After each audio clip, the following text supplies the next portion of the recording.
Inilah kisah Uwais Al-Qarni, seorang pemuda yang sangat terkenal di langit, namun tidak dikenal di bumi.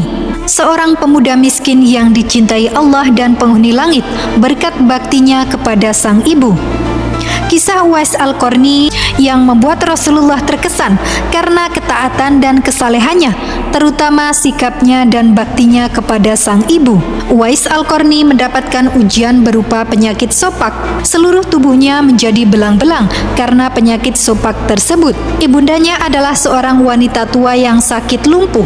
Namun Uwais Al-Qarni senantiasa merawat ibunya dengan telaten dan penuh kesabaran. Dia juga berusaha selalu memenuhi semua permintaan ibundanya yang lumpuh, tapi hanya satu permintaannya yang belum juga diwujudkan karena kesulitan untuk memenuhinya. Pada suatu hari, sang ibu berkata, "Wahai anakku, Uwais, mungkin aku tidak akan lama lagi bersamamu. Tolong, ikhtiarkan agar ibu dapat mengerjakan ibadah haji," kata sang ibu. Setelah mendengarkan permintaan ibundanya tersebut, Uwais terdiam dan termenung, memikirkan caranya agar sang ibu bisa menunaikan ibadah haji. Jika memakai kendaraan berupa unta maupun keledai, jelas tidak mungkin karena mereka tidak punya. Jalan satu-satunya yakni menggendong ibunya dari kota kelahirannya Al-Qarni, Yaman. Meski harus menempuh jarak yang sangat jauh perjalanan menuju Makkah, Yaman ke Mekah kira-kira 1119 km. Selain itu juga akan melewati padang tandus yang sangat luas dan sangat panas. Setelah berpikir cukup lama mencari jalan keluarnya, kemudian Uwais Al-Qarni memutuskan untuk membeli anak lembu dan membuatkan kandang di puncak bukit. Setiap pagi, Uwais bolak-balik menggendong anak lembu tersebut naik turun bukit. Bahkan ia sampai disebut gila oleh orang-orang yang melihatnya. Setelah 8 bulan berlalu dan masuk musim haji, lembu milik Uwais pun beratnya telah mencapai 100 kg. Begitupun dengan otot Uwais yang semakin kuat. Ia semakin bertenaga mengangkat barang. Akhirnya orang-orang pun mengetahui maksud dari Uwais menggendong lembunya setiap hari itu ternyata sedang latihan untuk menggendong ibunya.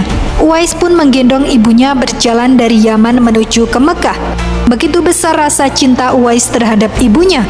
Ia rela menempuh perjalanan yang sangat jauh dan tidak mudah itu demi sang ibu tercinta. Ketika wukuf Uwais dengan tegap dan gagah, ia tetap menggendong ibunya melaksanakan wukuf. Melihat perjuangan anaknya tersebut, sang ibu terharu hingga bercucuran air mata. Bahagia telah melihat Baitullah sebelum ia meninggal. Di hadapan Ka'bah, Uwais berdoa, "Ya Allah, ampunilah semua dosa-dosa ibuku."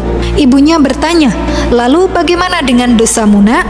Uwais pun menjawab, "Dengan terampuninya dosa-dosa ibu, maka ibu akan masuk surga. Cukuplah ridho dari ibu yang akan membawaku ke surga." Seketika itu, penyakit sopak pun sembuh atas izin Allah Subhanahu wa Ta'ala. Hanya tertinggal bulatan putih di tengkuknya, yang mana bulatan putih tersebut sengaja disisakan sebagai tanda bagi Umar bin Khattab dan Ali bin Abi Thalib agar dapat mengenali Uwais Al-Qarni kelak. Ketika dalam perjalanan pulang dan sampai di kota Madinah, segera ia mencari rumah Rasulullah Shallallahu Alaihi Wasallam. Setelah ia menemukan rumah Nabi, diketuknya pintu itu sambil mengucapkan salam. Keluarlah seseorang seraya membalas salamnya. Segera saja Uwais Al-Qarni menanyakan Nabi yang ingin dijumpainya. Namun ternyata Nabi tidak berada di rumahnya. Beliau sedang berada di medan pertempuran. Uwais hanya dapat bertemu dengan Sayyidatina Aisyah radhiyallahu anha, istri Nabi. Betapa kekecewanya hati Uwais. Dari jauh ia datang untuk berjumpa Nabi, namun tak bisa berjumpa. Dalam hati Uwais bergejolak perasaan ingin menunggu kedatangan Nabi, sedangkan masih terngiang-ngiang di telinganya pesan sang ibu yang sudah tua dan sakit-sakitan itu agar ia cepat pulang ke Yaman. Akhirnya karena ketaatannya kepada ibunda, pesan ibunda mengalahkan suara hati dan kemauannya untuk menunggu dan berjumpa dengan Nabi. Karena hal itu tidak mungkin, Uwais pun dengan terpaksa pamit kepada Sayyidatina Aisyah untuk segera pulang ke Yaman. Dia hanya menitipkan salamnya untuk Nabi. Selain itu, Uwais segera berangkat pulang mengayunkan langkahnya dengan perasaan amat sedih dan terharu. Peperangan telah usai, Rasulullah pulang menuju Madinah. Sesampainya di rumah, Nabi menanyakan kepada Aisyah tentang orang yang mencarinya. Nabi mengatakan bahwa Uwais adalah anak yang taat pada ibundanya. Ia adalah penghuni langit. Mendengar perkataan Nabi, Aisyah dan para sahabatnya tertegun. Menurut keterangan Sayyidatina Aisyah, memang benar ada yang mencari Nabi dan segera pulang ke Yaman karena ibundanya sudah tua dan sakit-sakitan, sehingga ia tidak dapat meninggalkan ibunya terlalu lama. Nabi melanjutkan keterangannya tentang Uwais, penghuni langit itu, kepada para sahabatnya. Kalau kalian ingin berjumpa dengan dia, perhatikanlah, ia mempunyai tanda putih di tengah telapak tangannya. Sesudah itu, Nabi memandang kepada Ali bin Abi Thalib dan Umar bin Khattab seraya berkata, suatu saat apabila kalian bertemu dengan dia, mintalah doa dan istighfarnya. Dia adalah penghuni langit, bukan orang bumi. Setelah Rasulullah wafat, Umar bin Khattab yang menggantikan Sayyidina Abu Bakar sebagai khalifah, beliau mengingatkan kepada Sayyidina Ali tentang Uwais Al-Qarni yang pernah diceritakan Nabi. Setiap kafilah Yaman datang, dua sahabat ini selalu menanyakan tentang Uwais Al-Qarni. Rombongan kafilah dari Yaman menuju Syam silih berganti membawa barang dagangan mereka. Suatu ketika, Uwais Al-Qarni turut bersama mereka. Rombongan kafilah itu pun tiba di Madinah. Melihat ada rombongan kafilah yang baru datang dari Yaman, segera Khalifah Umar dan Ali bin Abi Thalib mendatangi mereka dan menanyakan apakah Uwais Al-Qarni turut bersama mereka. Rombongan kafilah itu mengatakan bahwa Uwais ada bersama mereka. Dia sedang menjaga unta-unta mereka di perbatasan kota.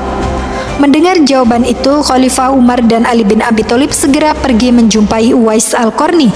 Sesampainya di kemah, Khalifah Umar dan Ali bin Abi Thalib memberi salam, tapi rupanya Uwais sedang sholat. Setelah mengakhiri sholatnya dengan salam, Uwais menjawab salam Khalifah Umar dan Ali bin Abi Thalib sambil mendekati kedua sahabat Nabi tersebut dan mengelurkan tangannya untuk bersalaman. Sewaktu berjabatan, Khalifah dengan segera membalikkan telapak tangan Uwais seperti yang pernah dikatakan Nabi. Memang benar, tampaklah tanda putih di tengah tangan Uwais Al-Qarni. Wajah Uwais nampak bercahaya. Benarlah seperti sabda Nabi bahwa ia adalah penghuni langit. Khalifah dan Sayyidina Ali menanyakan namanya dan dijawab Abdullah. Mendengar jawaban Uwais, mereka tertawa mengatakan, kami juga Abdullah, yakni hamba Allah. Tapi siapakah namamu yang sebenarnya? Uwais kemudian berkata, saya Uwais Al-Qarni. Dalam pembicaraan mereka diceritakanlah bahwa ibu Uwais telah meninggal dunia. Itulah sebabnya ia baru dapat turut bersama rombongan kafilah dagang saat itu.